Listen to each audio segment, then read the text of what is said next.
नमस्ते बच्चों, क्लास 10 हिंदी गद्य खंड। हमने कहानी पढ़ी थी नेताजी का चश्मा, उसके प्रश्नोत्तर हो गए थे। आज हम परीक्षा उपयोगी अन्य महत्वपूर्ण प्रश्नोत्तर और कुछ गद्यांश की संदर्भ प्रसंग सहित व्याख्या करेंगे। तो सबसे पहला प्रश्न है, नगरपालिका क्या क्या काम करती है?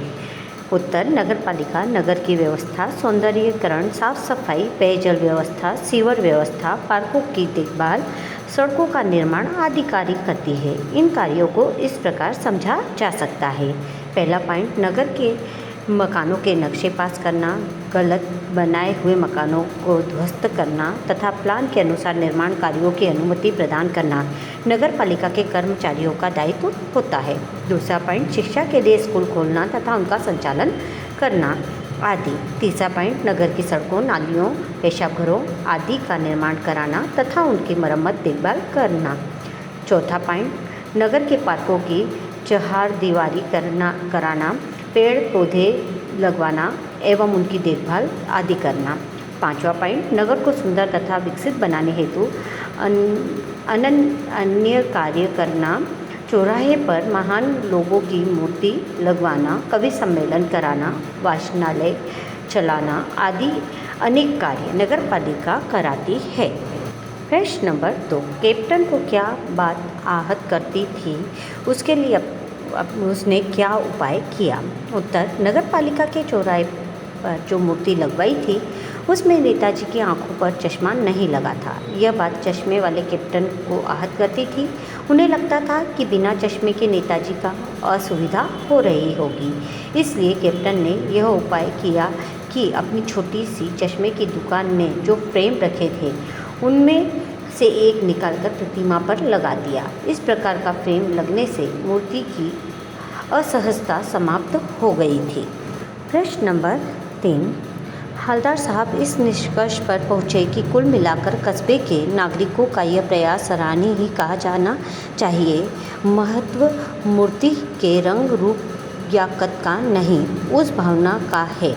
उत्तर, देश पर शहीद होने वाले के प्रति आदर सम्मान का भाव रखने वाले हवलदार साहब ने कस्बे के चौराहे पर नेताजी सुभाष चंद्र बोस की मूर्ति देखी तो उसे निहारते रहे। जब जीप में बैठकर चल दिए तो उसी के बारे में सोचते रहे। अंत में वे इस नतीजे पर पहुँचे कि कुल मिलाकर नेताजी की प्रतिमा लगवाने का नगरपालिका का विचार प्रशंसनीय है। इससे लोगों में देशभक्ति की भावना जागेगी, शहीदों के प्रति आदर का भाव बढ़ेगा। उन्होंने यह भी सोचा कि प्रतिमा के रंग रूप, आकार, प्रकार आदि का विशेष महत्व नहीं, महत्व तो उस भावना का है जिससे प्रेरित होकर यह प्रतिमा लगवाई गई। देशभक्ति की भावना का महत्व स्वीकारना तथा और लोगों में इस भाव को जागृत करने का प्रयास करना बड़ी बात है। प्रश्न नंबर 4, पान वाले के नहीं साहब वो लंगड़ा क्या जाएगा फौज में, पागल है पागल कथन के बारे में आपकी क्या प्रतिक्रिया है, लिखिए। उत्तर, चश्मे वाले कैप्टन के प्रति पान वाले का यह कथन उचित नहीं है।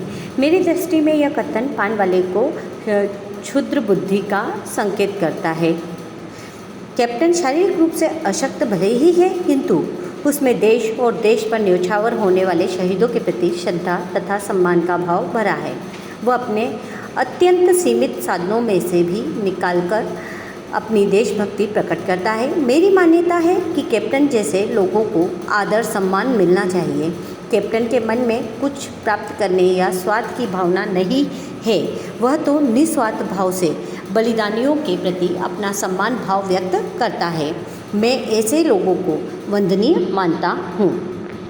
प्रश्न नंबर 5, हवलदार साहब को किस बात से कौतुक और प्रफुल्लता मिलती थी? उत्तर, हवलदार साहब अपने काम के सिलसिले में जब उस कस्बे से गुजरते थे उसमें चौराहे पर नेताजी सुभाष चंद्र बोस की प्रतिमा लगी थी। उस मूर्ति को वे निहारते रहे। मूर्ति पर हर बार बदला हुआ चश्मा होता था, कभी गोल, कभी चौकोर, कभी लाल, कभी काला, कभी धूप का चश्मा, कभी बड़े कांचों वाला योगो चश्मा, पर कोई न कोई चश्मा होता जरूर। इन चश्मों को देखकर हवलदार साहब कौतुक तथा प्रफुल्लता से भर उठते, उनका मन खिल उठता। प्रश्न नंबर 6, सेनानी न होते हुए भी चश्मे वाले को लोग कैप्टन क्यों कहते थे? उत्तर, चश्मे वाला फौज या पुलिस में नहीं रहा था, फिर भी लोगों ने उसको कैप्टन नाम दे दिया था। इसका कारण यह है कि भले ही वह सेना में नहीं रहा था, किंतु उसके मन में देश के प्रति अपार प्रेम का भाव था। देश के साथ साथ वह देशभक्तों शहीदों के प्रति भी आदर सम्मान का भाव रखता था। उसे नेताजी की मूर्ति पर चश्मा दिखाई नहीं दिया तो वह आहत हो गया। उसे लगा कि बिना चश्मे के नेताजी को परेशानी हो रही होगी, इसलिए वह अपनी दुकान से फ्रेम निकालकर मूर्ति पर लगा देता थे। इन्हीं कारणों से लोगों ने उसको कैप्टन कहना प्रारंभ किया। प्रश्न नंबर 7, नेताजी की मूर्ति पर सरकंडे का चश्मा लगाने वाले के विषय में आपके क्या विचार हैं? उत्तर, हवलदार साहब फिर उसी कस्बे से गुजरे। कस्बे में घुसने से पहले ही ख्याल आया कि कस्बे के चौराहे पर प्रतिमा प्रतिष्ठापित होगी, किंतु उस पर चश्मा नहीं लगा होगा क्योंकि चश्मे वाला कैप्टन नहीं रहा। उन्होंने सोचा आज वहाँ नहीं रुकेंगे, न पान खाएंगे और न प्रतिमा की ओर देखेंगे। ड्राइवर से चौराहे पर रुकने के लिए मना कर दिया, किंतु चौराहा आने पर आदत से मजबूर आंखें मूर्ति की ओर उठ गईं और हवलदार साहब चीखे रोको चलती हुई जीप से कूदकर तेज कदमों से मूर्ति के सामने सावधान की मुद्रा में खड़े हो गए, क्योंकि मूर्ति पर सरकंडे का चश्मा लगा था। वह चश्मा किसी बच्चे ने बनाकर लगाया होगा। उसके पास चश्मा नहीं था, न उसके पास चश्मा खरीदने के साधन थे। उसके पास तो देशभक्ति का भाव था। उसी से प्रेरित होकर उसने अपने खेलने के सरकंडे के चश्मे को मूर्ति पर लगा दिया। हवलदार साहब इस बात पर प्रसन्न थे कि भावी पीढ़ी में भी देशभक्ति की भावना है, वह शहीदों के प्रति आदर भाव से भरी है। मेरे विचार से इस प्रकार के लोगों को सम्मान की दृष्टि से देखा जाना चाहिए। इनकी इसी भावना को बढ़ावा देना चाहिए। बच्चों, आप यह कुछ संकेत दिए गद्यांशों के, आपको संदर्भ प्रसंग सहित व्याख्या अपनी अपनी कॉपियों में लिखना है।